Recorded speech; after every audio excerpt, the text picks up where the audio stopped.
यह वीडियो देख रहे सभी लोगों को मेरा प्रणाम।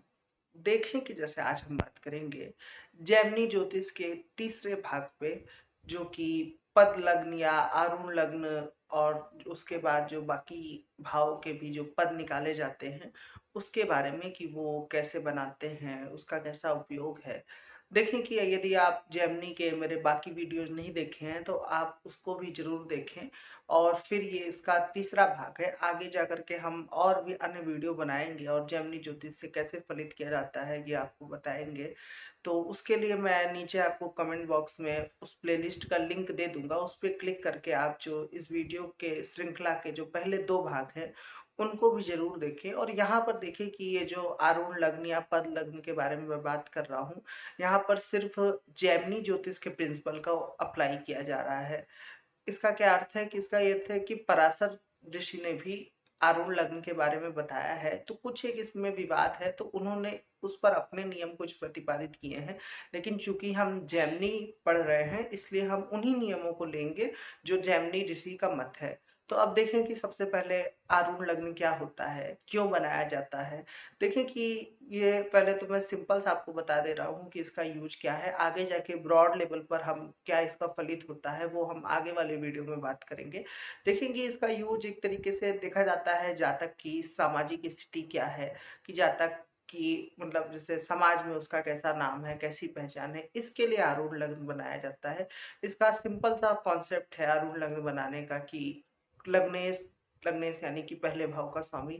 आप सब अपनी पत्रिका लीजिए और देखिए कि पहले भाव का स्वामी किस भाव में बैठा है। अब जैसे कि एक बार को मान लीजिए कि किसी का पहले भाव का स्वामी तीसरे भाव में बैठा है, तो ठीक तीसरे भाव से तीसरा भाव और गिनना है, तो वो कौन सा भाव आ जाएगा, वो आ जाएगा आपका पांचवा भाव आ जाएगा। जैसे मेरे साथ आप गिन सकते हैं कि मान लीजिए पहले भाव का स्वामी तीसरे भाव में गया है, तो तीसरे भाव से तीसरा कौन सा होगा, तीसरे भाव से तीसरा, तीसरा भाव पहला, चौथा भाव दूसरा और तीसरा जो होगा वो पांचवा भाव आएगा। तो इस तरीके से आपने देखा कि किसी का यदि लग्नेश तीसरे भाव में बैठा है तो उसका आरूढ़ लग्न पांचवें भाव में आया। इसी तरीके से अन्य भी आप देख सकते हैं, जैसे मान लीजिए किसी का लग्नेश पांचवें भाव में बैठा है तो पांचवें भाव से पांचवा भाव, तो वो कौन सा भाव आ जाएगा, वो नवा भाव आ जाएगा। अब देखें कि जैसे आपको एक कुंडली दिख रही होगी, ये कन्या लग्न की कुंडली है। अब कन्या लग्न का स्वामी कौन होता है, तो कन्या लग्न का स्वामी बुध होता है। अब बुध को देखना है कि बुध कौन से भाव में बैठा है, तो बुध पांचवें भाव में बैठा है। तो इसका क्या अर्थ हुआ कि बुध लगन से पांचवें भाव में बैठा है, यानी कि वो पांच भाव की दूरी पर बैठा है। तो अब बुध जहां पर स्थित है वहां से हमें पांच भाव गिनना है, अर्थात कि पांच भाव, पांचवा भाव कौन सा पड़ेगा, वो पड़ेगा नवा भाव, जहां पर गुरु और शनि इस कुंडली में बैठे हैं। तो वो इसका इस जातक के लिए आरूढ़ लग्न होगा, जो कि कौन सा होगा, नवा भाव, वहां पर ये आरूढ़ लग्न बनेगा।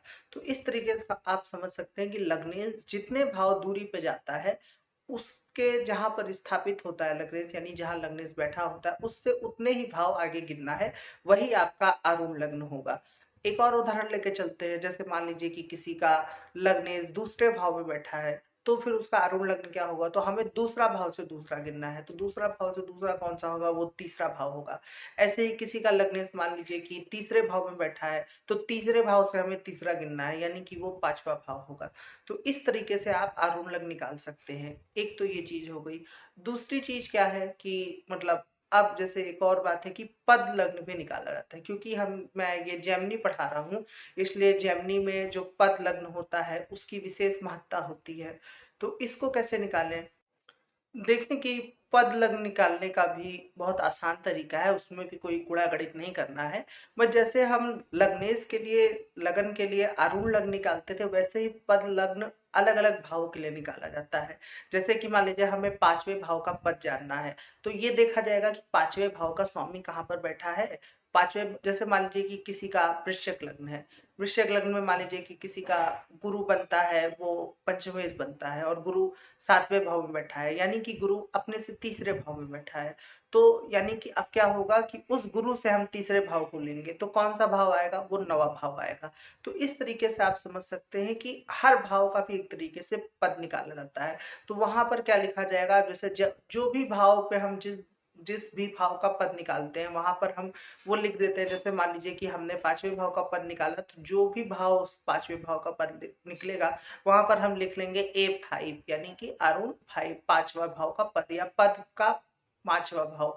इस तरीके से हम कोई भी चिन्ह लगा देंगे जिससे ये पता चले कि कौन सा भाव किस भाव का पद है। जैसे मान लीजिए कि किसी का दूसरे भाव का पद निकालना है, तो ये देखेंगे कि दूसरे भाव का स्वामी अपने भाव से, जैसे मान लीजिए कि किसी का मेष लग्न है और मेष लग्न में शुक्र दूसरे भाव का स्वामी बनता है। अब शुक्र मान लीजिए कि चौथे भाव में बैठा है, तो फिर ये देखेंगे कि शुक्र यानी कि अपने धन भाव से, क्योंकि दूसरे भाव में शुक्र की राशि पड़ेगी, तो वो तीसरे भाव में बैठा है। वहां से गिनेंगे जहां पर शुक्र बैठा है, दूसरे भाव से, ना कि पहले भाव से। यहाँ पे ध्यान रखिएगा कि हम पद दूसरे भाव का निकाल रहे हैं। तो शुक्र जहां पर बैठा है, जैसे चौथे भाव में शुक्र बैठा है, तो चौथे भाव से हम तीसरा भाव गिनेंगे, और जो भी भाव आएगा चौथे भाव से तीसरा भाव छठा भाव आएगा, यानी कि छठा भाव दूसरे भाव का पद हो गया। ऐसे ही सभी भाव के पद निकाला जाता है। आठवें भाव का पद निकाला जाता है, नवें भाव का पद निकाला जाता है, 10वें भाव का। इन पदों का उपयोग जेमिनी जो दशा होती है उसमें बहुत ज्यादा महत्वपूर्ण होता है। जिस ग्रह की दशा चल रही होती है, या जो ग्रह मतलब आपस में जो जिन राशियों की दृष्टियां होती हैं, उनमें इन पद का इस्तेमाल किया जाता है। ऐसे तो वैसे पद निकालने को राशियों के भी पद बताए गए हैं, लेकिन वो अभी मैं बताने लगूंगा तो ये वीडियो बहुत ज्यादा उलझ जाएगा, तो इसको अभी भाव के पद तक ही सीमित रखते हैं। तो एक चीज तो ये आपको समझ में आई होगी कि आरूढ़ लग्न और भाव के पद कैसे निकाला जाता है। अब देखिए कि मैं कुछ इसमें आपको अपवाद की बातें बता देता हूँ कि जैसे क्या विवाद है। विवाद ये है कि जैसे मान लीजिए किसी का लग्न इस लगन में ही हो, तो फिर उसका पद कैसे निकलेगा। तो देखें कि जैमिनी ऋषि ने इसमें कोई भी मतलब अपवाद का नियम नहीं दिया है। उन्होंने सिर्फ यही बताया है कि जहां पर भी पद पड़ता है, जैसे किसी का लग्न इस लग्न में ही पड़ता है, तो वो लगन ही आरूढ़ लग्न बनेगा। या जैसे मान लीजिए कि हमें चौथे भाव का पद निकालना है, अब चौथे भाव का स्वामी चौथे भाव में बैठ गया, तो फिर वो चौथा भाव ही उसका पद होगा। इस जैमिनी के कॉन्सेप्ट में ये नहीं लगता है कि आप उसको चौथा भाव या केंद्र भाव ना ले। वो पराशरी के कॉन्सेप्ट में लगता है, जो मैं अभी आपको बता दूंगा कि उन्होंने क्या नियम बताया पराशर ऋषि ने। तो देखें कि यदि अब जैसे एक और प्रश्न है कि किसी का लग्न सप्तम भाव में हो, तो सप्तम भाव से वो दूसरा जो अगर गिनेंगे हम तो सातवां भाव पड़ेगा। तो फिर क्या लगन को हम आरूढ़ लग्न मान ले? नहीं, ऐसा नहीं करना है। मतलब हाँ, लगन को हम आरूढ़ लग्न मान ले तो हाँ, आपको लगन को ही आरूढ़ लग्न मानना है। जिस भी भाव से, जहां पर जैसे मान लीजिए कि आपका लग्न चौथे भाव में गया है, तो हम चौथे से चौथा गिनेंगे तो वो सातवां भाव पड़ेगा, तो वो आपको सातवें भाव का आरूढ़ लग्न मान लेना है। इसमें कोई भी विवाद की स्थिति नहीं है। किसी का लग्नेश लगन में बैठा है, तो वो यानी कि अपने भाव से पहले भाव की दूरी पे है, तो पहला भाव ही लग्न मानना है। किसी का लग्नेश सातवें भाव में गया है, तो अब सातवें से हम सातवां गिनेंगे तो वो लगन पड़ रहा है, तो वो लग्न को ही हमको आरूढ़ लग्न मानना है। या अगर हम किसी भाव का पद निकाल रहे हैं, जैसे मान लीजिए 10वें भाव का पद निकाल रहे हैं, तो हमने देखा कि 10वें भाव का स्वामी 10वें में ही बैठा है, तो हम 10वें भाव को, जहां पर 10वें भाव का पद 10वां भाव ही गिनेंगे, उसमें कोई एक्सेप्शन लगाने की आपको जरूरत नहीं है। लेकिन अब मैं बता दे रहा हूँ कि पराशर ऋषि ने यहाँ पर एक चीज बताई है कि कभी भी जो आरूढ़ लग्न है वो लगन और सप्तम में नहीं पड़ सकता। ये लेकिन पराशर जी का नियम है, इसको आपको जेमिनी में नहीं लगाना है। ये मैं सिर्फ आपको जैसे एक बताने के लिए बता दे रहा हूँ, लेकिन हाँ, जब आप पराशर फॉलो करें तब आप उसमें इसका प्रयोग करें।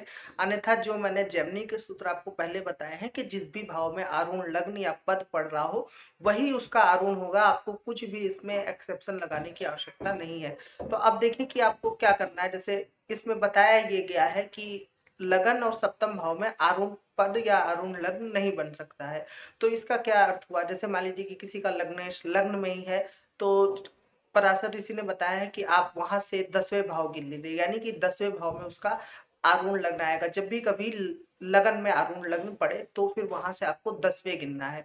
और उसी तरीके से यदि सप्तम भाव में आरूढ़ लग्न आ रहा हो तो आपको सप्तम भाव से 10वां गिनना है, जो कि चौथा भाव आएगा, तो वहां पर आरूढ़ लग्न बनेगा। तो ये एक पराशर ऋषि का बताया हुआ नियम है, लेकिन इसको आपको तभी लगाना है जब आप पराशरी फॉलो कर रहे हो। जब भी आप लेकिन जेमिनी ज्योतिष लगाएं तो फिर वहां पर आप इसको फॉलो ना करें। अच्छा, देखें कि अब जैसे इतना सब तो हमने पढ़ा और कि कैसे कैसे पद निकालते हैं, इसका उपयोग क्या है। तो देखिए कि उपयोग के लिए तो मेरे मतलब एक और वीडियो लगेगा, उसमें मैं आपको बताऊंगा कि इसका उपयोग क्या है। लेकिन आज चूंकि इतनी मेहनत आप लोगों ने की है और इतना मैंने भी बताया, तो इसका छोटा सा उपयोग जैसे मैं आपको बता दे रहा हूँ कि इसका उपयोग कैसे करना है। जैसे जेमिनी दशा के बारे में आपने सुना होगा, हालांकि मैंने उसे भी पढ़ाया नहीं है, लेकिन फिर भी जैसे सॉफ्टवेयर याद दे देते हैं कि इस राशि की दशा चल रही है, तो ये जरूर देख ले कि जिस भी राशि की दशा चल रही है उसमें कौन सा पद आ रहा है। जैसे कोई राशि में A5 लिखा होगा, कोई भाव में आपके A3 आ रहा होगा। जैसे हर भाव का पद मैंने आपको बताया कि हर भाव का पद निकलता है, तो ये जरूर देख ले कि जिस राशि की दशा चल रही है क्या उस भाव में कोई पद आ रहा है।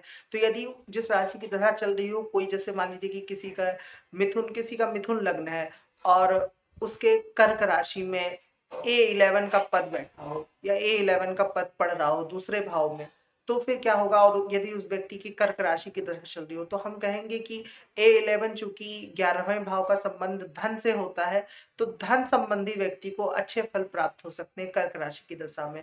तो इसका ये उपयोग है, आप इसको इस तरीके से देख सकते हैं कि कैसे पद का उपयोग किया जाए। आगे हम पद का और आपको उपयोग बताएंगे, आरूढ़ लग्न का क्या उपयोग होता है। वैसे तो आरूढ़ लग्न इसलिए देखा जाता है कि व्यक्ति का जैसे समाज में क्या स्थिति है, ऐसे अन्य भावों को भी देखा जाता है कि धन भाव का पद निकाल करके कि धन और कहाँ से व्यक्ति प्राप्त कर सकता है, या कुछ छठे भाव का पद जहां पर निकलता है वहां से पता चलता है कि कुछ गुप्त शत्रु या कुछ अन्य परेशानियां कहाँ से आ सकती हैं। तो इस तरीके से आप इसको देख सकते हैं अपने से। लेकिन सबसे पहले आप पूरा आरूढ़ लग्न और बाकी पद निकाला कैसे जाता है इसकी अच्छे से प्रैक्टिस कर लीजिए। आगे आने वाले वीडियो में जब हम जेमिनी के सारे चीजें पढ़ लेंगे कि क्या क्या होता है, क्या क्या जेमिनी में इम्पोर्टेंट है देखने के लिए, तो उसके बाद हम कैसे जेमिनी से फलित करेंगे वो आपको बताएंगे। आशा करता हूँ कि आपको ये वीडियो अच्छा लगा होगा। यदि अच्छा लगा है तो आप मेरा वीडियो लाइक कर सकते हो, मेरा चैनल जरूर से सब्सक्राइब करें। आज के लिए इतना ही रखते हैं, धन्यवाद।